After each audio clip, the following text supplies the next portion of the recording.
Iya ya. Berarti memang berbicara tentang sumpah nih Mbak. Kalau saya kan tahunnya Mahabharata itu kan dari film Mbak. Iya. Di Mahabharata itu kan banyak sekali sumpah-sumpah yang terjadi. Sumpahnya apa, ibunya Kurawa dan lain sebagainya itu kan. Iya. Terus kadang disambut dengan iringan petir gitu Mbak. Apakah memang orang zaman dulu begitu Mbak? Sumpahnya sering jadi kenyataan gitu.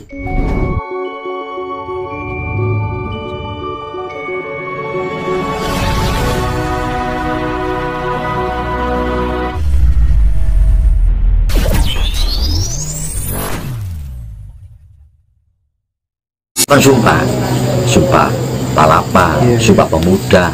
Nah setelah merdeka apa sumpah kita? Ini karena belum pernah bersumpah kita. Ini mudah-mudahan didengar sama pemimpin republik ini. Nah itu. Dan bagaimana mekanismenya ya pelaksanaan itu pemerintah gampang seperti itu. Gimana Pak? Ya kan bisa diatur kan dengan mudah, jangan muda-muda. Misalnya nggak tahu lah gimana caranya. Kita harus bersumpah. Kita apa? Kita sebagai apa ya, rakyat ya, terus mendengar tokoh-tokoh tentang persatuan, kan akhirnya kurang percaya kita. Misalnya saya mengutuk dengan perpecahan ini loh, padahal dia memecah belah. Misalnya dia, kita tidak tahu kan. Nah ini jadi kita baru percaya kan mereka bersumpah, kita bersumpah semua. Nah karena apa? Karena sumpah itu dampaknya bisa tidak pada pribadi, pada keluarga. Ini orang tidak berani. Maksudnya gimana? Nah, coba sekarang ya, orang mau diangkat sebagai pejabat, kan ada sumpah gitu. Iya betul. Ada sumpah. Tapi yang terkena dia sendiri, tidak menyebut keluarga. Berani tidak dia sumpah menyebut keluarga. Nah, kalau saya melakukan ini, misalnya korupsi kayak. Saya dan keluarga kena anak turun kurung tidak berani dia bermurung. Iya, tapi andai kata pejabat itu ada peraturan baru gitu ya, pejabat dalam rangka medeni gitu ya, sumpahnya termasuk keluarga itu nggak berani. Enggak, bukan masalah nggak beraninya, menurut Mbak Gatot efeknya juga akan kena sama keluarganya juga. Iya, pasti itu. Iya, sumpah kecuali sumpah nggak mandi. Nggak mandi karena apa? Apa sih nyumpah gak kurang gusuk, kurang bersih ya. Nah ini tapi kan kebanyakan sih membuat gak mandi itu orangnya yang disumpah itu Pak. Nah ini tidak ngerti, ini perlu pembahasan yang lebih dalam itu. Ini jadi yang menurut saran saya dengan kembali ke doktrin ini, dengan apa ya, upacara simbolis tentang Tirta Amerta ini, itu nanti diikuti dengan sumpah tadi. Sumpah Bhinneka Tunggal Ika itu. Nah itu baru alam akan menyambut dengan gembira. Iya, percaya ya nang menungso ya. Iya, percaya. Iya Mbak, itu harus benar-benar ditekankan nanti. Iya ya. Berarti memang berbicara tentang sumpah nih Mbak. Kalau saya kan tahunnya Mahabharata itu kan dari film Mbak. Iya. Di Mahabharata itu kan banyak sekali sumpah-sumpah yang terjadi. Sumpahnya apa, ibunya Kurawa dan lain sebagainya itu kan. Terus kadang disambut dengan iringan petir gitu Pak. Apakah memang orang zaman dulu begitu? Sumpahnya sering jadi kenyataan gitu. Yang sering kita lihat di apa ya, di film-film tiap kali ada sesuatu yang berbentuk sumpah atau pernyataan, tahu-tahu disambut dengan oleh alam. Nah kemungkinan dulu begitu, alam menyambut, menyaksikan, alam mengikut menyaksikan.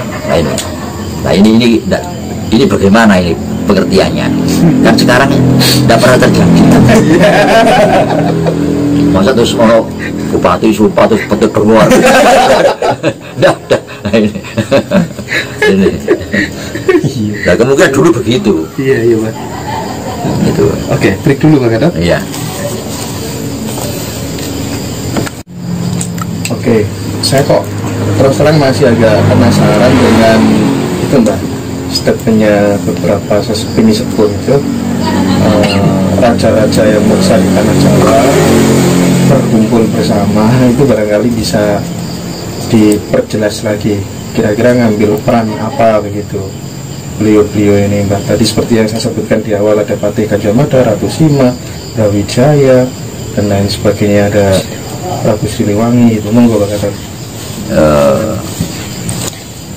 Saya tarik lagi sedikit poin-poinnya tadi yang saya ulangi. Jadi pada saat terjadinya dialog antara Sabto Polonoyo Genggong dengan Syekh Subakir, kita mempertanyakan di mana posisi bangsa Eropa kalau sudah masuk. Ini yang perlu dipertanyakan. Di pihak mana bangsa Eropa ini? Nah, di pihak kita, apa di pihak Sabto Palon, apa di pihak Subakir, atau punya dia ambil posisi sendiri, memberi keuntungan dari dialog itu. Nah, ini yang perlu digali. Dan yang kedua, bahwa penghancuran Mojopahit ini merupakan titik kulminasi perubahan peradaban dari kosmogoni ke humanisme tadi. Nah, titik ini justru melanggar dari apa ya, kesempatan sendiri yang ternyata yang dimaksud dengan demi nilai kemanusiaan ini malah menghancurkan alam. Ini kan melanggar, sehingga sekarang ini manusia ini berhadapan dengan peradaban sendiri. Antara manusia dengan peradaban itu sekarang berhadapan, tarung. Jadi antara manusia dengan peradaban itu tarung, dengan buah dari peradaban itu, ya teknologi ini. Jadi di mana manusia itu sendiri lama-lama menjadi robot, diganti, dan apa ya, aktivitas kegiatan kerja manusia diganti robot jadi manusia, kan begitu Pak? Ini kan terjadi, sudah agak jauh nih berlangsungnya, di mana tugas manusia diganti oleh mesin, digantikan oleh mesin, oleh robot. Katakanlah pengertian robot ini secara luas ya, semua teknologi itu robot yang menggantikan pekerjaan manusia, tambah lama tambah nemen, sehingga dikhawatirkan bisa kelak manusia jadi robot jadi manusia. Nah, ini kebingungan kita ini sebetulnya. Itu ada kekhawatiran seperti itu, jelas akan terjadi. Manusia jadi robot jadi manusia. Akan terjadi. Dan sekarang pun kita sebagian kita robot, sebagian kita ini. Dan robot sebagian jadi manusia. Ini tidak kita sadari. Jadi tentang mesin apa saja, teknologi itu merubah, karena kita kebablasan, manusia menjadi robot menjadi manusia dan berhadapan sekarang. Pengertiannya manusia akan dihancurkan oleh peradabannya sendiri. Jadi manusia akan dihancurkan oleh peradabannya sendiri. Nah, yang kedua tadi yang saya sebutkan tentang sumpah tadi, kita harus bersumpah dengan dasar Bhinneka Tunggal Ika. Bersumpah namanya sumpah Bhinneka Tunggal Ika, karena selama kita merdeka terus perpecahan itu tidak pernah berhenti, dan perpecahan itu pasti dikendalikan di bahasa asing, dan kita bahasa religius. Dia bersumpah, kita akan mematuhi sumpah itu karena kita bahasa religius, tidak berani melanggar sumpah itu. Nah, cuma sekarang ada enggak bahasa kita tidak berani bersumpah. Kekuatan sumpah untuk sekarang itu udah nggak ada. Nah, bagaimana supaya kuat kekuatan sumpah itu? Ya. Cuma ada juga yang tidak berani untuk bersumpah Bhinneka Tunggal Ika. Ada kemudian ada yang udah berani karena dia mau memecah belah, ingin memecah, sehingga tidak berani bersumpah. Nah, lantas coba kalau pertanyaan tadi mengenai paranormal ya, kalau saya tidak mengerti, ya ngerti juga tapi tidak pernah mengalami para leluhur deteksi itu yang sudah musa itu berkumpul. Nah, sekarang kita coba kita tarik lagi sedikit ke belakang tentang Demak Pajang Mataram. Kalau tadi disebutkan bahwa Demak ini awal masuknya dari Turki dengan Syekh Subakir tadi dari Siam. Ya. Nah, lantas ini kan banyak korban banyak korban masuknya Turki itu. Maka muncullah Pajang. Nah, ini kalau pernah saya dengar, Pajang ini juga tokohnya dari sana juga, tapi mengontrol gerakan Sesubagir ini. Cocok kan enggak untuk diterapkan di Indonesia atau di Jawa? Nah, dilawan kan oleh kelompok dari Pajang ini, yang disebut di dalam buku-buku apa legenda ya. Ini kelompoknya Sesi Jenar, sehingga tumbang kelompok Turki ini, Demak tumbang.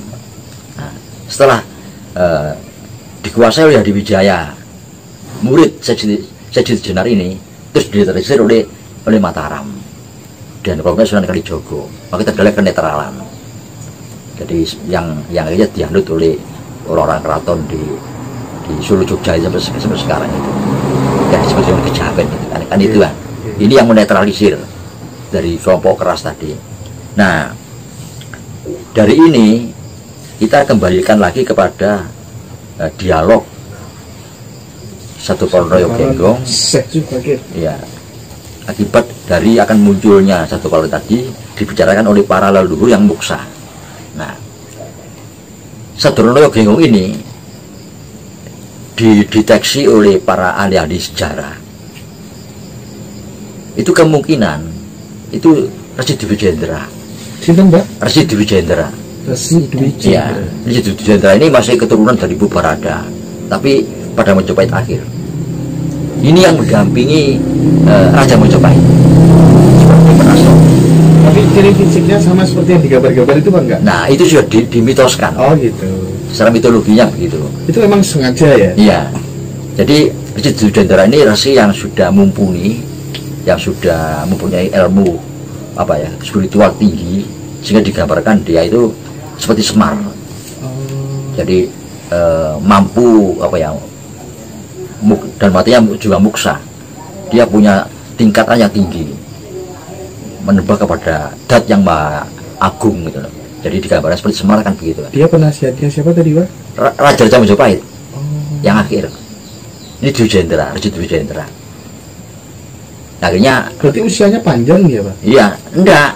Ya setelah dia gagal mempertahankan Raja Majapahit itu untuk tetap berideologi leluhur, dia lagi ke Bali.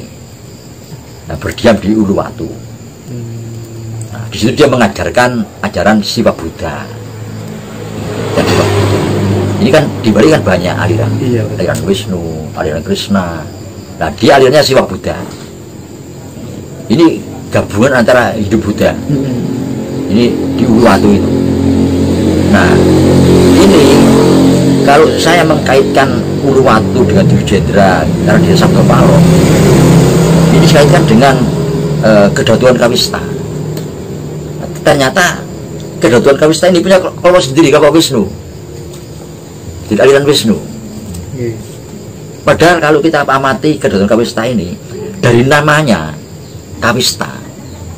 Kawista itu pohon kawisto itu ya. Pohon kawis. Kawista ya, iya kan ada. Yang bisa dimakan enak itu.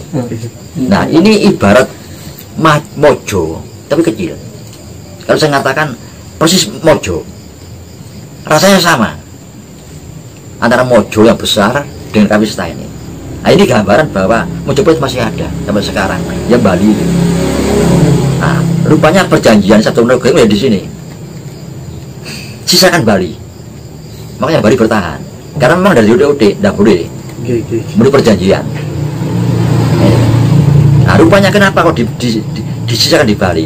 Kelak kalau kembali lagi dari sini munculnya. Namanya juga gitu. Ya, kembali lagi, iya. Nah, disinilah timbul pengertian bahwa antara Bali, Jawa, Sunda, Madura, satu rangkaian. Ini akhirnya saling mengisi.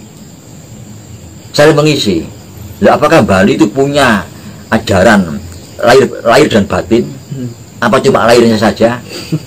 Apa berikut batinnya? Apa batinnya di Jawa? Nah, ini kan tidak tahu kita.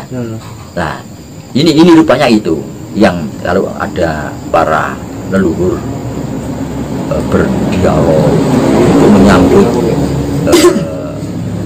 menyambut apa lahirnya peradaban baru. ini yang mau didialogkan. Jadi kata-kata Dwijendra ini yang akhirnya dia muksa di Uluwatu, di apa Pura Uluwatu itu, ini yang mengajarkan Siwa Buddha itu. Nah, rupanya terus dari cerita panjang tadi, nah kita tarik lagi, kita ambil pada abad pertengahan, di mana perubahan titik kulminasi merubah doktrin kosmogoni menjadi humanisme ini, itu di dalamnya itu ada orang yang memanfaatkan. Nah, yang sering yang pernah saya ungkapkan tentang Freemason ini. Nah, ini berperan. Makanya tadi pertama saya ucapkan jauh-jauh moto siji. Nah, ini berhadapan antara Freemason dengan jauh-jauh moto siji ini. Sama, simbolnya sama, mata satu. Nah, ini yang asik. Dan saya sebutkan juga bahwa Freemason ini berasal dari Jawa, kan begitu. Tapi sudah turun-temurun menjadi orang sana, terus bertabur darah menjadi orang sana. Nah, di sini masih asli. Nah, ini yang mungkin apa yang kaitannya di situ. Ada perdebatannya kenapa, Mbak? Ya berebut bener. Itu sifat manusia sudah itu. Rebutan bener. Tidak akan bisa berhenti. Rebut benar itu. Tapi memang apa ya? Manusia sudah harus mengakui bahwa teknologi ini tidak boleh kebablasan. Sehingga dengan kebablasan mengeruk semua materi-materi yang memperkuat bumi ini dikeluarkan untuk kepentingan manusia. Alasannya demi kemanusiaan. Bumi tambah lemah, gunung mudah meletus, tsunami mudah terjadi karena buminya lemah. Diambil kekuatan bumi ini, seperti halnya kalau kita lihat tambang aja ya, tambang minyak bumi itu kalau di luar di permukaan bumi disumput menyala, tapi di dalam bumi kan stabil kan, karena ada unsur penstabil. Kalau unsur stabil dirusak, ya hancur.